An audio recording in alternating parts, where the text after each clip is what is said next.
Welcome, everyone, to episode 22 of the True Crime All the Time Unsolved podcast.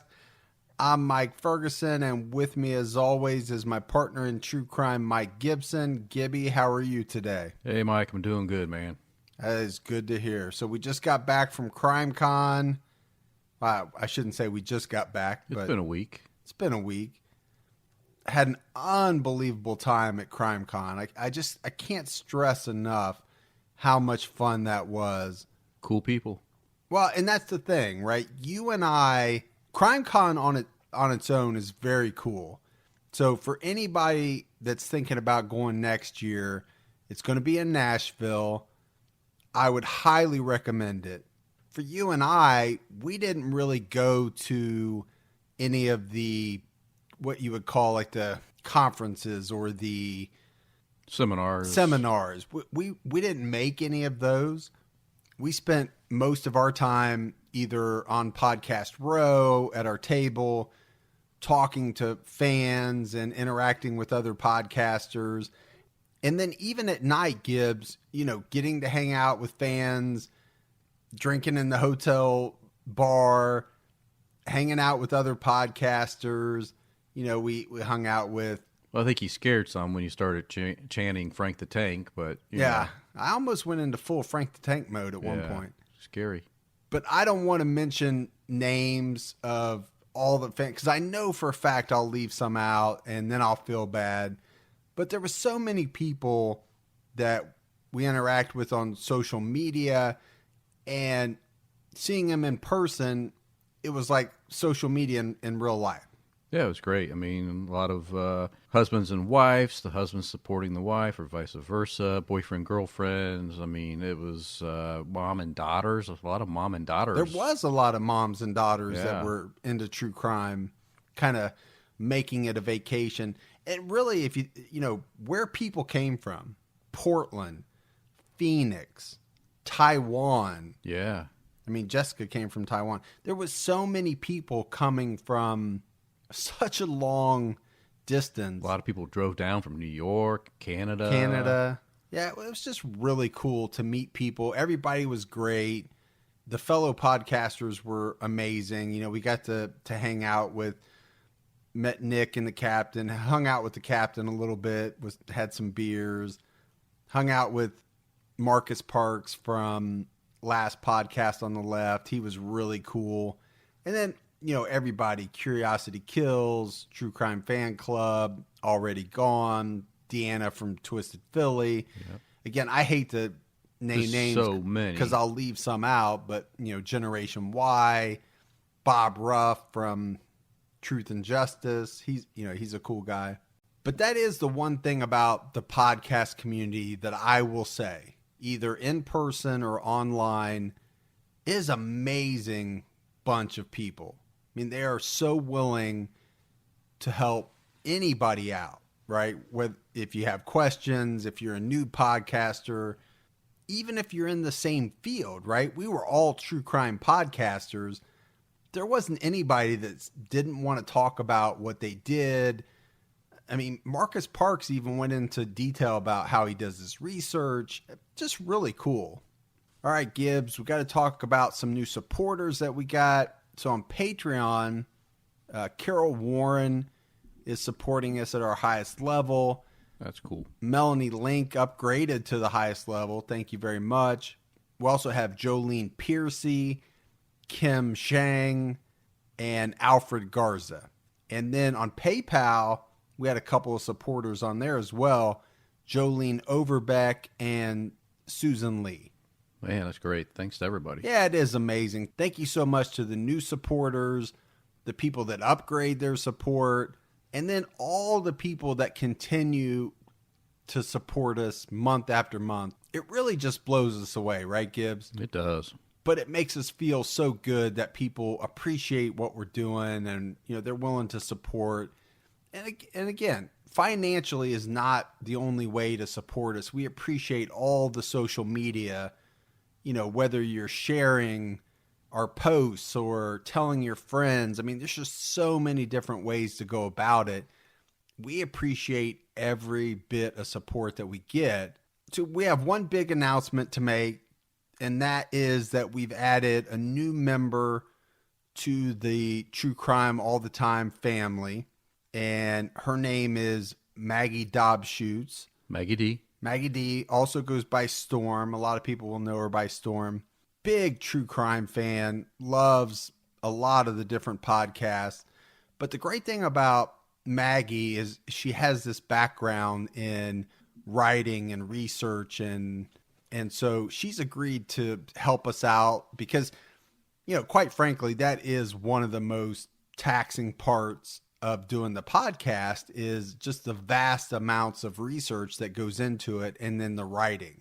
Yeah. And it's pretty common in the podcast arena. Yeah, to have somebody come in and help you out. And we're very thankful that Maggie agreed to do that for us. So we're looking forward to that.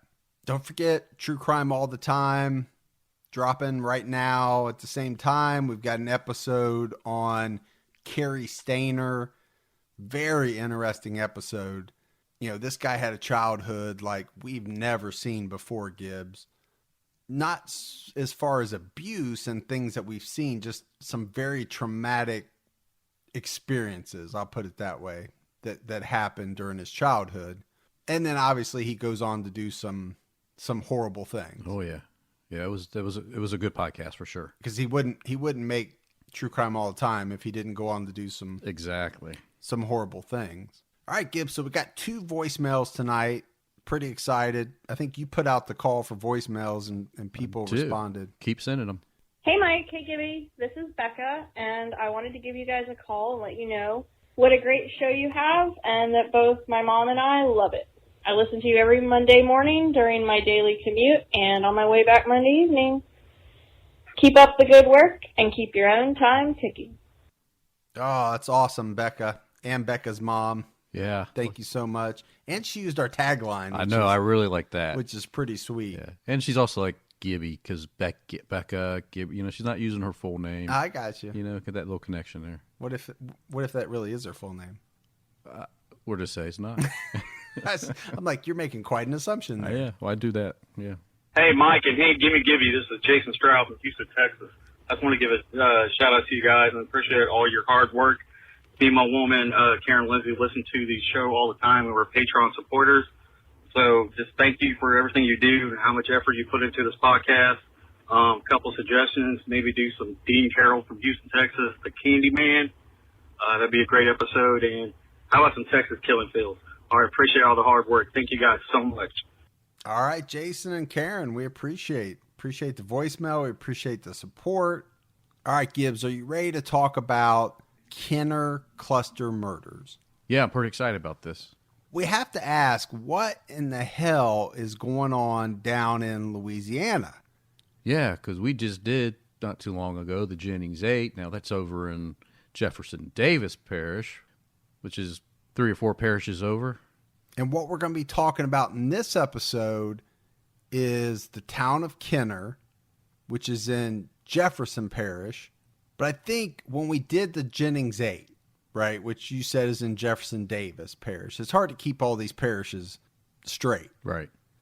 But when we were doing the research for that, what we realized is there's a whole bunch of clusters of killings that have happened, over some span of years in and around these different parishes. Yeah, exactly. The one that we're talking about in this episode, like I said, is in the town of Kenner, which is in Jefferson Parish. We're talking late 90s, 98, 99. And this cluster deals with the murders of 8 black men. And it definitely looks like it could be the work of a serial killer, at least one, maybe multiple people. It does. But again, I go back to, why is there so many clusters of killings down in this neck of the woods? Down in the swamps of Louisiana? Yeah, I don't want to paint a bad light on Louisiana at all. I mean, I love New Orleans, love to go down there, love to sit at Cafe Du Monde and drink some coffee and eat beignets. My kids love New Orleans. it's pretty obvious when you start doing some research about one case, there's just a whole bunch of stuff that pops up about a lot of other unsolved killings down there. Yeah, which is how, I stumbled on this one, right? We talked about, Jennings 8, and then stumbled onto this one, and doing this one, I stumbled on a few other cases that we're going to talk about within this case that may tie in, may not tie in, We'll just have to figure that out. But it's definitely strange. Oh, I think so. There's no doubt about that. So all 8 of these victims were strangled. And we have to talk about this method of the way they were killed, Gibbs, because these were young men. This is not the elderly or vulnerable people that would be easily killed, I guess is what I'm saying. Right. I mean, these were young guys, not the prototypical murder victim, I wouldn't think. Not the easiest to go after. Let's say that. Should be able to fight back. Yes. Yeah. Now, they were all discarded in remote areas, but one thing really stands out about all of these cases because all 8 victims were found either completely shoeless, didn't have either one of their shoes, or I think a couple, 1 or 2, had one shoe on. That's one thing that kind of ties them all together. There's not a ton of evidence that links them together with 100% certainty. But there's a whole bunch of little things, little threads here and there that tie all 8 together. So I think that's why there's a lot of talk about the fact that this, all 8 of these could have been murdered by an unknown serial killer or killers, right, working together. So let's talk about some of the things that kind of tie them all together. As we mentioned, these were all men, African American, and they were all relatively young. So they all had the same profile. Yeah, I think the oldest one was 30. Right. So you're not talking about 8 people. One is a woman, one is an elderly white man. Yeah, you're just not talking about that. You're talking about 8 people that are very similar. Very specific demographics. Yes, there is no doubt about it, and that has to play into it. Now, all 8 of these victims came from impoverished neighborhoods. 3 of the victims for sure knew each other. That is known.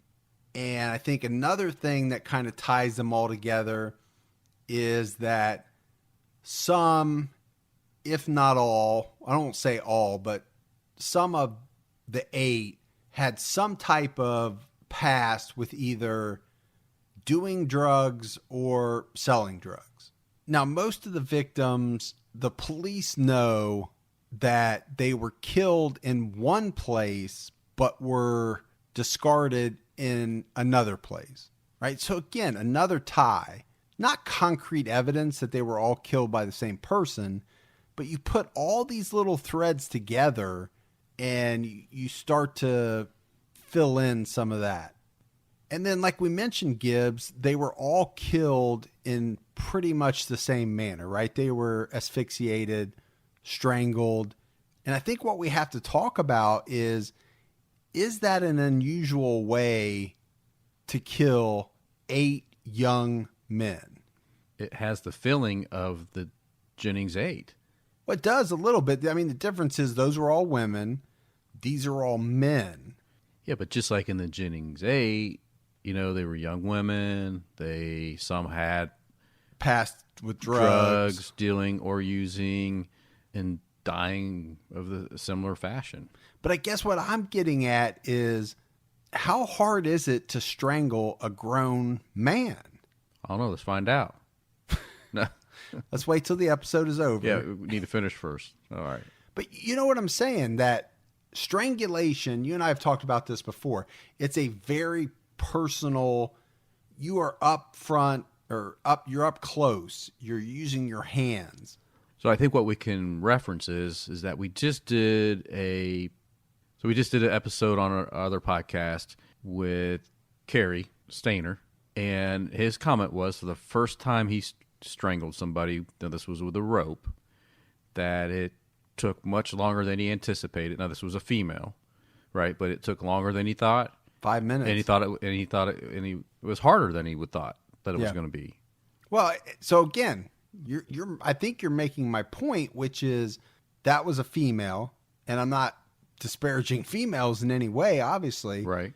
But a grown man, I don't think there's any doubt that unless they were incapacitated beforehand, it is not going to be an easy task to manually, with your hands, strangle a grown man. No, there could be some form of struggle. It's going to be a huge fight. So that is one thing that's kind of jumped out at me as we're going down this path is, picking young men and then the way that this person is choosing to kill them. Mm-hmm. That's not the easiest method. No.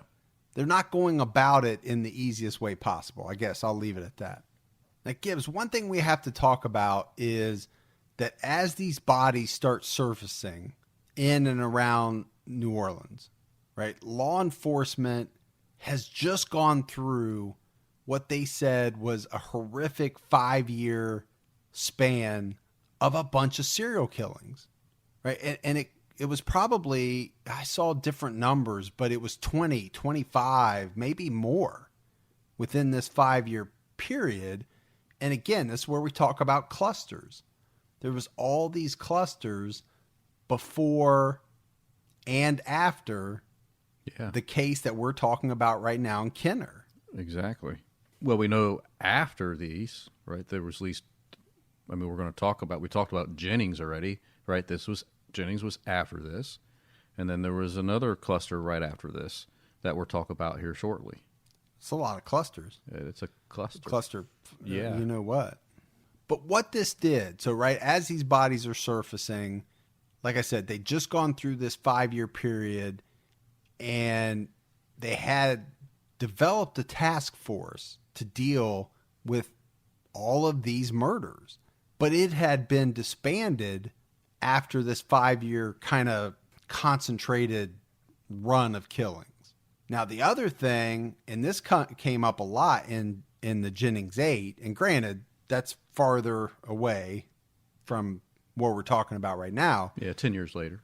No, I meant in distance. In distance. Oh, yeah, the parish difference. You're right, though. In time and distance, this task force was also, just like law enforcement was in Jefferson Davis Parish, was plagued by all kinds of corruption charges and mismanagement, mishandling of evidence, all those same things that we talked about in the case of the Jennings 8.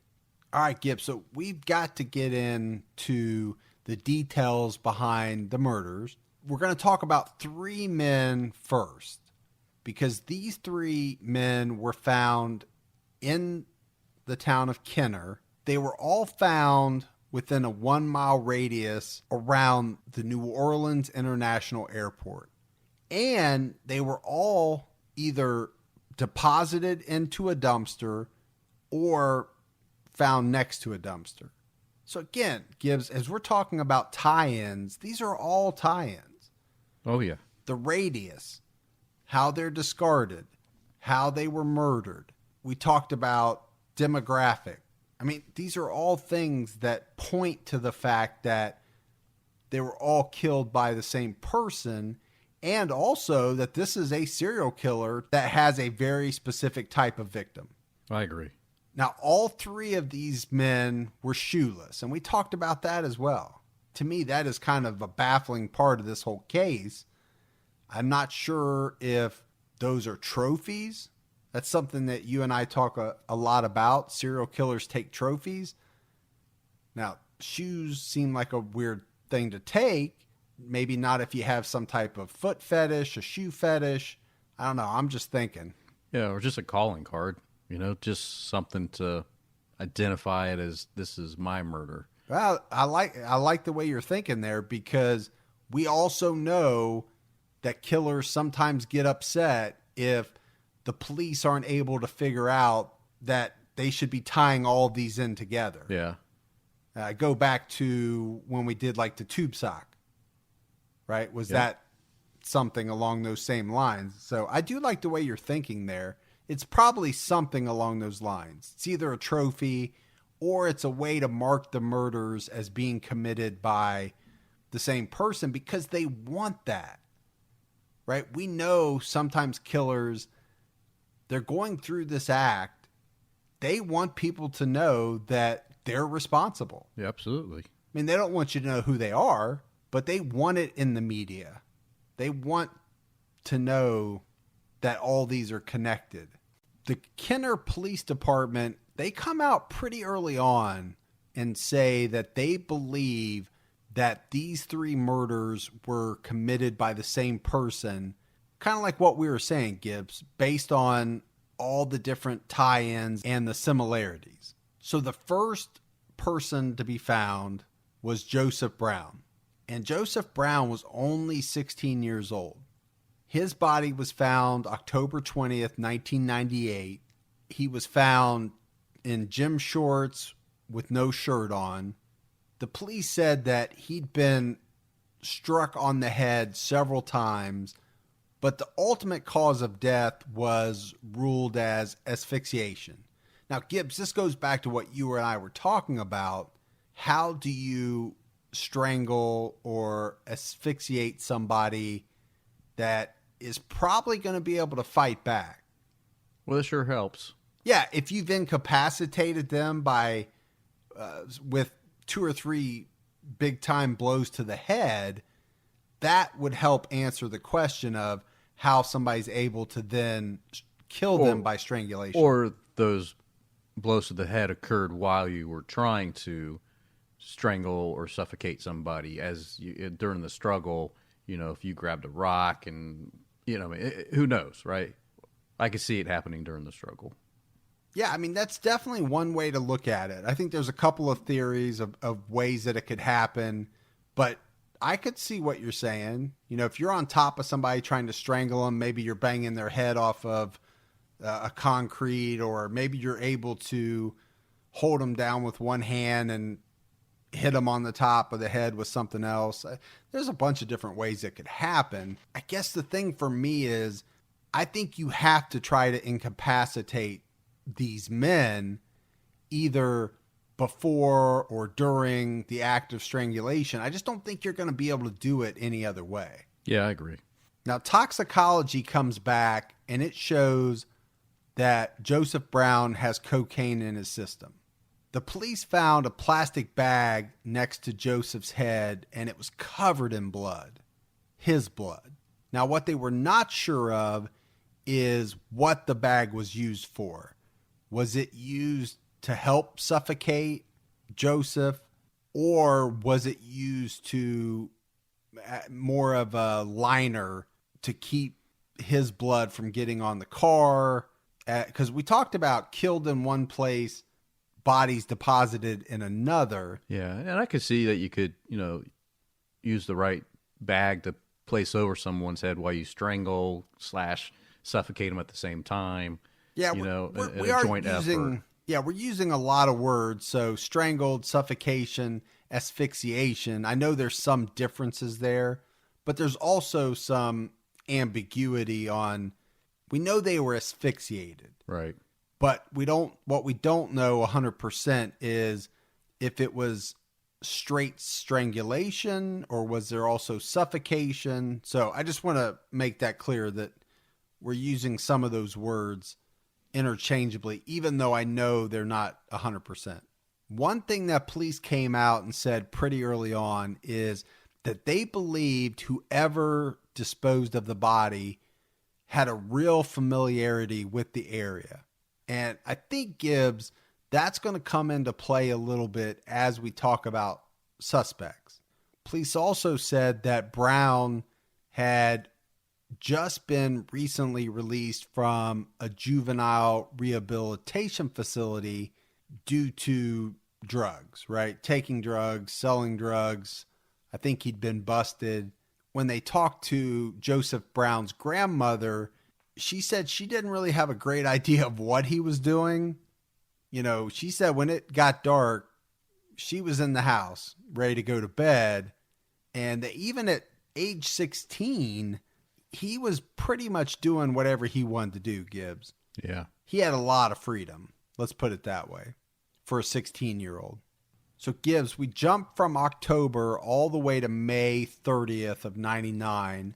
They find Manuel Reed, 20 years old, from New Orleans, and he's found stuffed inside a dumpster about a mile from where Joseph Brown's body was found. Again, he was asphyxiated. He didn't have a shirt on, and he was missing his shoes. Just like Brown, the toxicology on Reed comes back, and he has cocaine in his system. So again, another similarity. Is this possibly part of how these killings are playing out? You know, are these people buying drugs from somebody that then targets them? I mean, it's a possibility. Yeah. That's the thing about Unsolved, right? We know we don't know the answers. Right. It's just another rabbit hole. You just couldn't wait to say rabbit hole. Rabbit hole, rabbit hole, rabbit hole. But that's part of it. You got to throw things out there. So the police found Manuel Reed within 8 hours of his death, but they were not able to identify his body for a couple of months. And it turns out that he had disappeared from the family home. And after about 2.5 weeks, which seems like a long time to me, Gibbs, relatives filed a missing persons report. But this was 2 days after they had found his body. So a couple of things there. 2.5 weeks is a very long time to me to wait to file a missing persons report. And then even after that, it still took him a month and a half to identify his body. Yeah, that's a long period of time. Seems like it. Now, the third individual to be found in Kenner was 21-year-old Angel Mejia. He was found June 20th. So this was just the next month. His body was discovered about 7 blocks from where they had discovered Manuel Reed. Mejia had been asphyxiated. His body was found next to a dumpster. Now, in this instance, the police came out and they thought that the killer had intentions of putting Mejia's body in the dumpster, but the dumpster was full. So their thought was that with no other choice, they laid his body next to the dumpster. Now, the one thing about Mejia is he had ligature marks on his legs, which led police to think that, you know, he had been restrained, right? He'd been zip tied or had some type of restraints used on him. Now, he had drugs in his system too when the toxicology came back, but unlike the first 2 victims, he did not have cocaine in his system. He had marijuana. Now, I think, Gibbs, we talked about, you know, it took a while for them to figure out who this was. And I think one of the big reasons was he didn't have a permanent address. You know, like I said, he had left home. He had been staying with girlfriends or friends or anybody that he could stay with. So kind of homeless, but not, right, you know, on the street 100%. Yeah, kind of bouncing from house to house. Well, that makes it pretty hard to figure out sometimes, you know, who people are. Right. And I remember when we were doing the Jennings 8, we had similar instances where, you know, the girls would be missing for a while, but the parents just didn't know, right? Because they were used to them not coming by the house for a month. And it's after that they started getting a little nervous and they would file the police report. Yeah, I think it plays a factor. Now, one thing that was very interesting that I read, Gibbs, was that Mejia had a sister. And his sister said, you know, a lot of good things about him. But one thing she said in particular was that, you know, he wasn't a very big guy, but he was not afraid to fight anyone if he had to. Now, we talked about the fact that it was only marijuana that was found in his system, but there was a friend that would come forward at some point and say that Mejia had showed him some bags of powder that he claimed were cocaine that he was trying to sell. And the only reason I mention that is because I just want to, does that tie in? Because just having the marijuana kind of made it seem like it didn't tie with the other ones. But then you find out that maybe he might have been selling cocaine. So Gibbs, we talked a little bit about this method of murder, right? Asphyxiation, strangulation, suffocation. I just don't think that's normally the way that somebody would choose to kill 8 young men. So there's some FBI stats that say out of 15 plus thousand murders, only 2% were by strangulation or suffocation. So that's a pretty small number. Now, these numbers are related to the case time, right? So we're talking 1997 is when these numbers were published, related to the researching of the case back then. And I think, to me, that makes a lot of sense. And I think they even boiled it down a little bit, right, to the 17 to 24 age group. There were a little over 4,000 deaths. Only 34 of those victims were strangled. Yeah, and 5 were suffocated. So, again, very small percentage. Yeah. I'm not even sure that I think they were talking about men and women. I think if you boiled it down to men, it would be even a smaller percentage. I agree. Because, again, I think we've said, it would be easier, I would think, for a man to strangle a woman than a man. Well, and you and I do a lot of cases, and there are a lot of serial killers, and especially men committing murders against women that strangle, but there's a reason for that, right? It's the control. It's the dominance.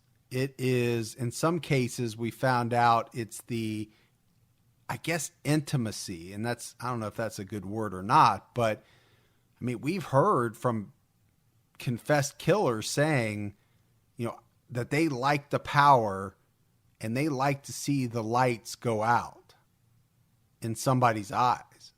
It's a very up close and personal way to kill. Yeah, and you hit it right on, right? Because another study shows that 25% of serial killers like that method. Now, again, this is an older study, but that makes sense, right? Because serial killers like that personal touch versus somebody killing just out of anger or wrongdoing or, drug deal gone bad, things like that. Yeah, it does make a lot of sense. But I guess for me, and maybe it's just because of the past research we've done, I've seen it mostly in men committing crimes against women. I haven't seen a lot of young men being strangled. Yeah. Well, like you said, it's more of an intimate kind of a killing. So, Gibbs, we talked about 3 murders that occurred in Kenner, 98, 99. But there was actually one that happened in late 97. And the body of 20-year-old Gary Pierre was found in St. Charles Parish, which is close. His body was found in a remote area, almost like on the shoulder of the road. He was fully clothed, had his shoes on, and it said he was actually dressed very nicely. He had been asphyxiated, no drug use in his toxicology. So this is one that is similar to the Kenner killings, and I think both agencies kind of looked at them, but I just don't know if there's much to connect them. So they can't really connect it, but it's still considered one of the part of the cluster because it has some, like they've said, it's got a lot of similarities, but they just can't connect everything to one killer. And I think that's why in the beginning we talked about even the sheriff or the police chief said it could be one serial killer or multiple killers. But again, this is a cluster, and within 2 years of 8, maybe 9 young black men that died very similar. Yeah, so, I mean, what is the difference, right? He had his shoes on. and he didn't have drugs in his system. And technically, he wasn't found in Kenner, but you still have a young black male asphyxiated. I mean, that in itself, there's some similarity there. Now, the other similarity, Gibbs, is that Gary Pierre, he had one arrest. And that one arrest just happened to be as a middleman in a drug transaction for Angel Mejia. So again, there's a tie-in right there. I mean, he literally was involved in a drug transaction with one of the other victims. So one other tie-in, Gibbs, is that Gary Pierre was also an acquaintance of Joseph Brown, which is the very first victim we talked about. In fact, it was said that Pierre, Brown, and Mejia all knew each other. And on top of that, they lived within walking distance of each other. So really, Mike, in addition to these 4 slayings, right, now we have the investigators looking into another murder outside of Kenner, again in the St. Charles Parish, and then 3 other murders within the Jefferson Parish, that border close to Kenner. So on July 31st of 98, now we have Murray Ranson. So he was found on a dark and kind of deserted road. And on top of that, he was found fully clothed, badly beaten. But again, like the other victims, he was suffocated and found with his shoes on. So there again, some similarities, some differences. So a little bit different area, not in Kenner, but was asphyxiated, but had his shoes on. So, there again, young African American male, some similarities, some differences, but I think enough to where it makes sense to, like we said, cluster all of these together. I think the next one, Gibbs, has even more similarities to some of the ones that we talked about early on. And this was Oliver LeBancs. He was 26 years old, discovered on October 5th, 1998. And he too was kind of discovered on the edge of a road. So I guess you would say on the shoulder. Right. And this was only about 3 miles from the previous Kenner dump sites. That's not very far. No. It was weird too, because he's only wearing shorts, socks, but he's missing one shoe. Right. Shirtless. Yeah. A lot of similarities with some of the other ones. To add to that, when the toxicology came back on him, they did find cocaine in his system as well as alcohol, but the cocaine, again, that ties him in, and the cause of death was strangulation. It just keeps adding to the similarities of all these. I mean, we keep saying it, and it's there. It's just too convenient to be that much alike for me. No, I would definitely agree. If you look at the type of victims we're talking about, the age ranges, the way that they're killed, the way that they're found, there is a lot of similarities. There's too many to discount. Yeah, and it's only a month later, Mike, November 27th of 98, that an 18-year-old named Bruce Williams, he shows up dead in a ditch within the same Jefferson Parish. Now, it's 8 miles down from where they found most of the bodies, but 8 miles is not very far. That's what I was going to say. 8 miles is not very long. That's not very far. It's not much of a radius for a serial killer to operate in, right? So let's talk about the parishes. Even to jump from one parish to another, because we mentioned Murray Ranson, I think was in St. Charles Parish. Mm-hmm. I mean, how big of a deal is it for a serial killer to jump from one parish to another? Yeah, it's no big deal. I can't imagine it. I No. mean, where we live, we have counties, right? But for me to go to one county to the other county, Not that big a deal at all. no, especially, some areas where you are. I mean, you could literally within a mile touch multiple counties, right? Where they all merge together. So, Yeah. So Williams had been suffocated. He was partially clothed. They found his shoes. They weren't on his body, but they found them about 15 feet away from where he was found. So figure that out. What was that about, man? I don't know. This whole shoe thing has got me perplexed. Yeah. Because we talked about it in the beginning. Are you taking trophies? Are the shoes coming off in the act of the actual murder itself? And then because they're dumping the body somewhere else, the shoes are being discarded separately? Yeah. I mean, there's just a lot in play here that we don't know the answers to. But in this case, they find the shoes close to the body. There's a lot of reasons for that. I wonder if you can take the shoestrings, tie them together, and use them to strangle somebody. I think you could strangle somebody with a lot of different things. Yeah. We're just trying to figure out the whole shoe relation. I think they would have known that, though, if that's Probably would have. if that's how the murders were occurring. Because number one, the shoestrings would probably be found tied together. Yeah, that's true. And they could probably tell by the size of the ligature marks. Yeah. I would think. I would hope. So Gibbs, the last victim of what we're calling the Kenner cluster of 8, that's Mitchell Johnson. And he lived in Kenner, and he was found September 1st, face down in some weeds. And he was found it said a few feet from where Oliver LeBank's body was discovered. I mean, a few feet. So we know, based off the information from the Oliver LeBank's discovery, that Mitchell Johnson was found about 3 miles from the Kenner dump sites we talked about in the beginning. Now, one thing about Mitchell Johnson, though, he was the only victim to be found nude. Also, he was 34 years old. So he was a little bit older than some of the other victims.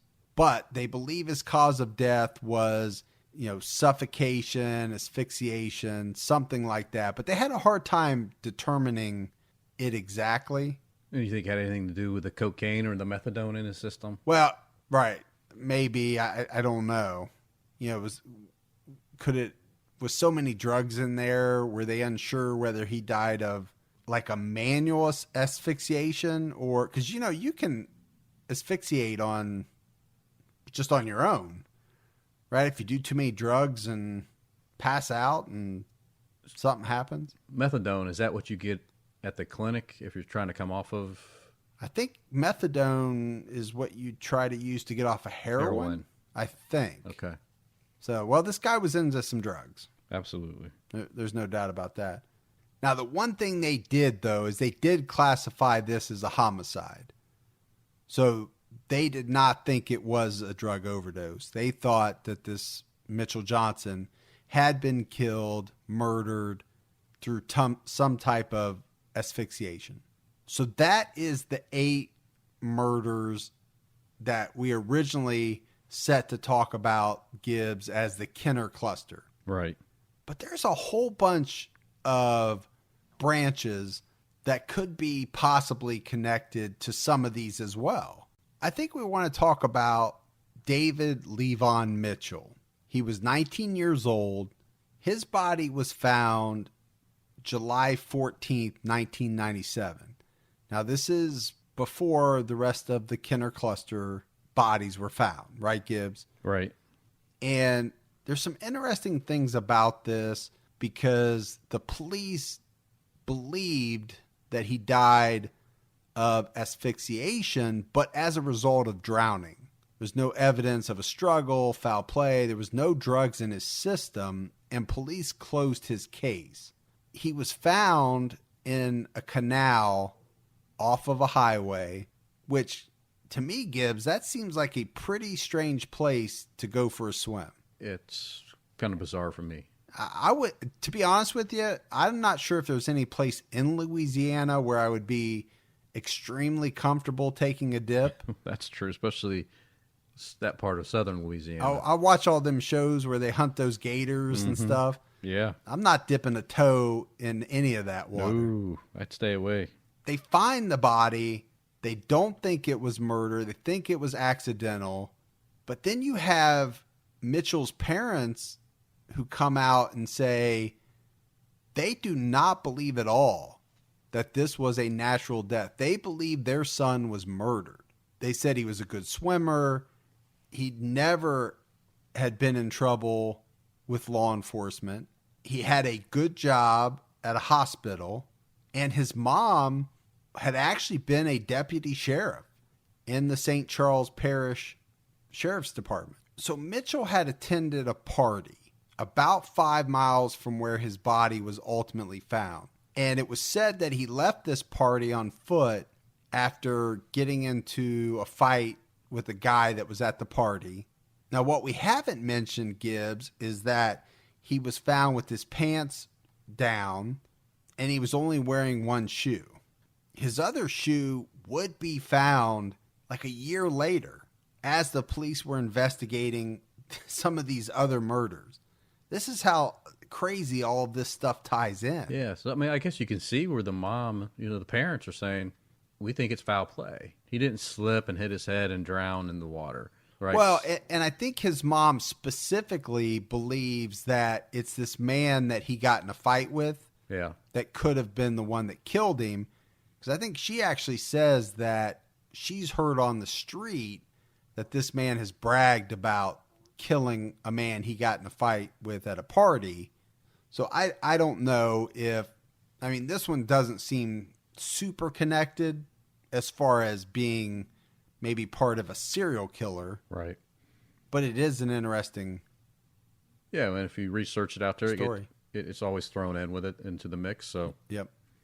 But I think what's fascinating, really, Mike, is that we go from 99, flash forward to 2002, in just a small town over from where we're at in Kenner. So we're going to stay in the same parish, right? We're in Jefferson Parish, but we're going to jump over in the town of Homa, where 5 more bodies of men were found.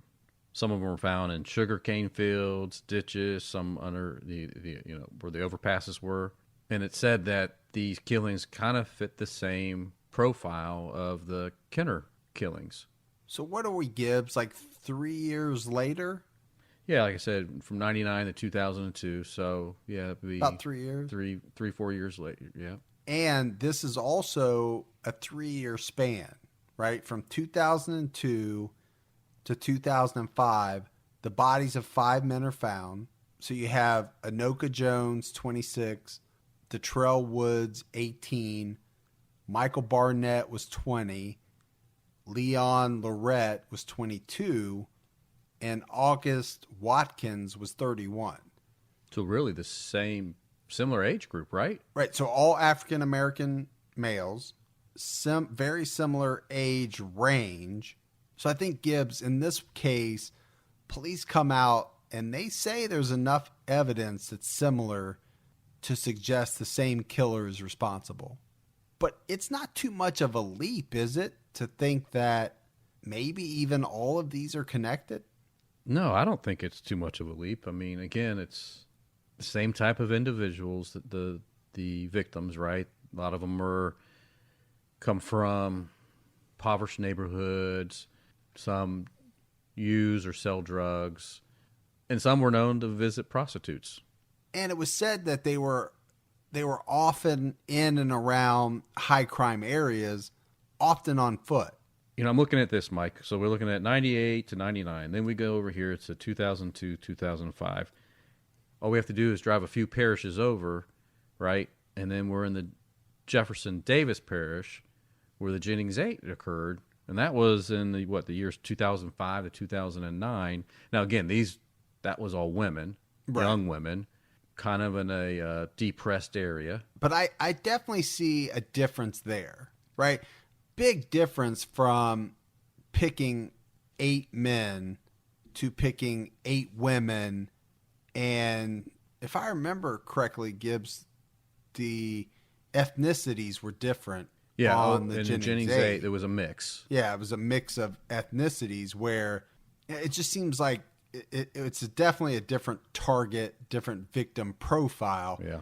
But I don't think it's that big of a stretch to say somebody could go 97, 98, 99, maybe even be incarcerated for 2 or 3 years, True. get out, start back up again in 2002, go through 2005. There's enough similarities there where I think you could make the argument that a lot of these are connected. Yeah. So far as suspects, it's easy to say it could be either a drug dealer, it could be corrupted police, or in most likely case, it's some form of serial killer. So Gibbs, I think that's a good segue for us to start talking about suspects. And I think the first person we have to talk about is Ronald Dominique. The local Homa resident? Yeah, I mean, he was from Homa, and this guy is a real big-time known serial killer. And the other thing about Dominique, which I'm sure we're going to cover him on our other podcast, True Crime All the Time, but he went from 1997-ish to the point where he was arrested in 2006. So his span, or his reign of murders, spans these years that we're talking about.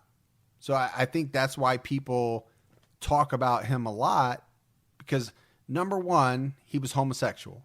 Right. He frequented gay bars, and he targeted men that he thought would have sex for money.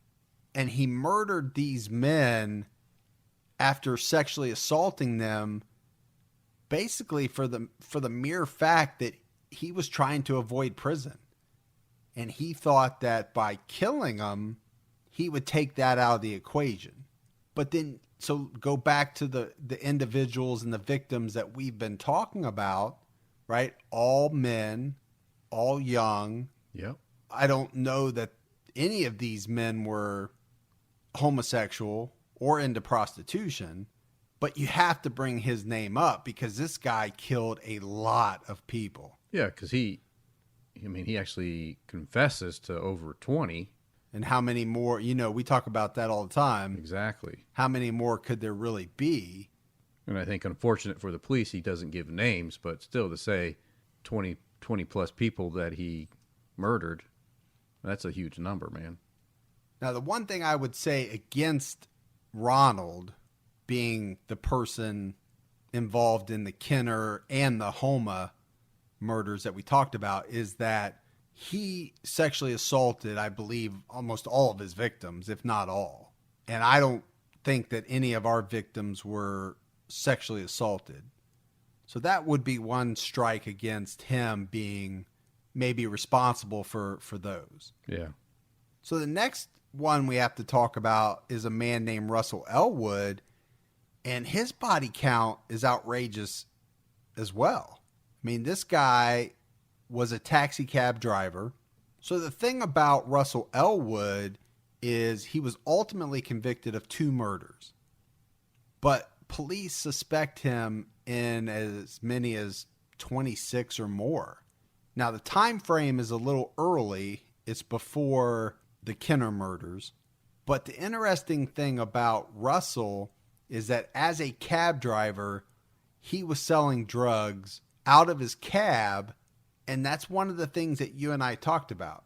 All of these men having drugs in their system, I think it's an unbelievable connection. It means something. Now, I would say the thing against Elwood is that the majority of the individuals that the police believe he might have murdered are women. There are some men in there, but they're not all men. So to come back around to the drug angle, it was said that he actually would do a lethal mixture of drugs and then inject his victim, and then they would kind of basically go paralyzed, but still alive. And then he would have sex with their lifeless body. And then, of course, at that point, he would go ahead and suffocate them. So a couple of things there. He suffocated, asphyxiated, whatever you want to call it. Right. And we know that's how the Kenner cluster victims died. Now, the one thing I would think, Gibbs, is that as part of the toxicology, they would have found this mixture that you're talking about if he would have been a part of that. Yeah, but could that mixture have been a lethal dose of cocaine, methadone? Yeah, maybe. So when they say the victim had drugs in their body, I mean, would they be able to tell the level of dose in their body? I think they can. Can they? Yeah. No, but it's all stuff to throw out. It's all stuff to talk about. And again, and the other thing is with him being a local taxi cab driver, I mean, talking about knowing the area and where to take bodies and get rid of bodies and just the movement of getting around in the area. No, I think that's a great point. I mean, who knows an area better than a taxi cab driver? Right. I mean, they literally spend the majority of their day driving around. They've got the area basically memorized. So, Gibbs, we talked about Ronald Dominique. We talk about Russell Elwood. I mean, these are people that have been charged and convicted for murders. Their victim type is different, I think,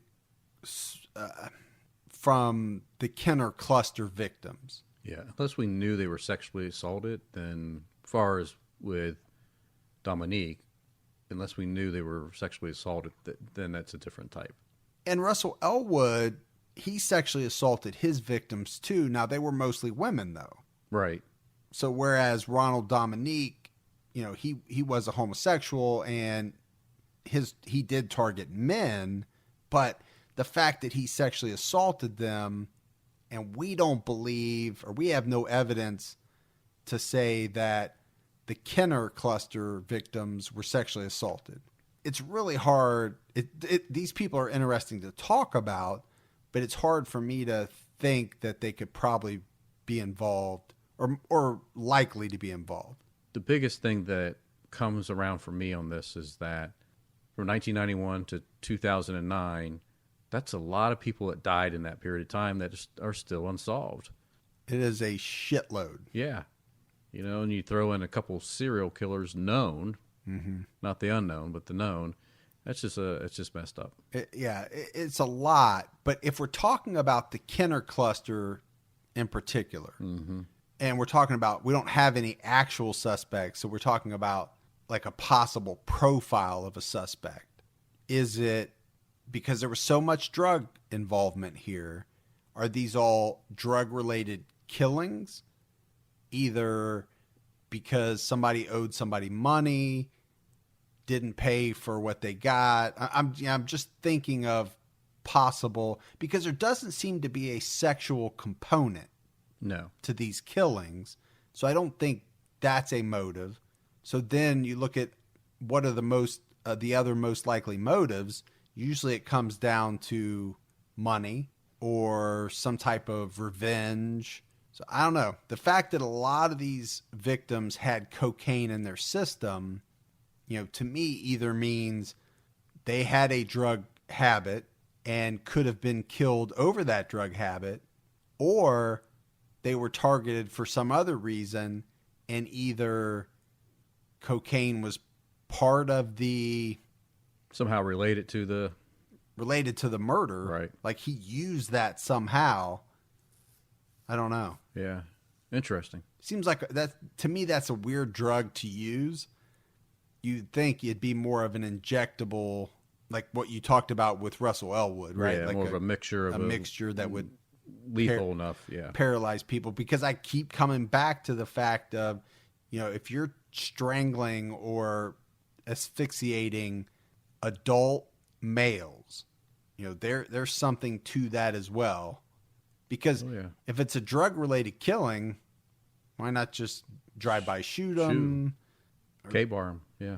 You know, some other way. Strangling seems like you're going out of your way to make it the most difficult for yourself that you can. Yeah, you're putting yourself at risk. Definitely. To be killed yourself. Right. Let alone DNA transfer, right? I mean, someone scratching you with their fingernails, and I mean, it's just... Right. Yeah. I mean, we're sitting less than 2 feet away. I couldn't strangle you from here. No. I've got to get within side of your reach. You still couldn't do it. And the minute I do that, then I pull my K-bar out and you're done. I know. Then I'm putting myself at risk. Unless, like we said, the strangulation comes after the person is incapacitated, then you're much safer. Like you roofing me or something. Right. If I roofie you, Yeah. then I'd be able to strangle you. Yeah, don't roofie me, man. That's not cool.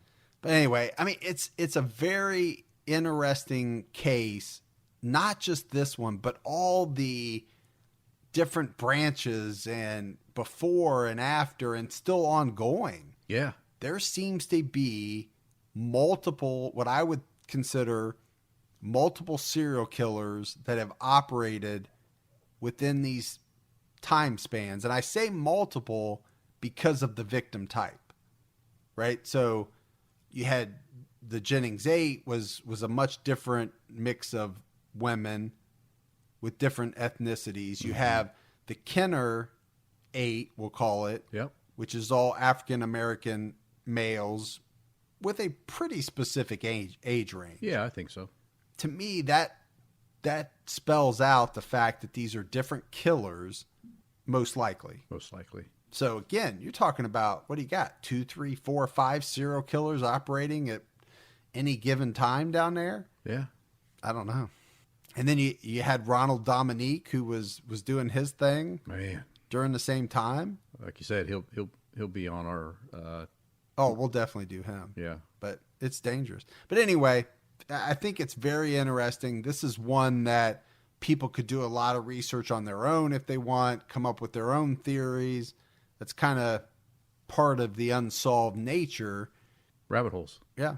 And we like to hear people's theories. They email us all the time. Oh, I'm sure we'll hear a few. Yep. Saying, oh, I think it would happen this way, or it could have been this or that. Love it. All right. So that's it for another episode of True Crime All Time Unsolved. For Mike And Gibby. stay safe and keep your own time ticking.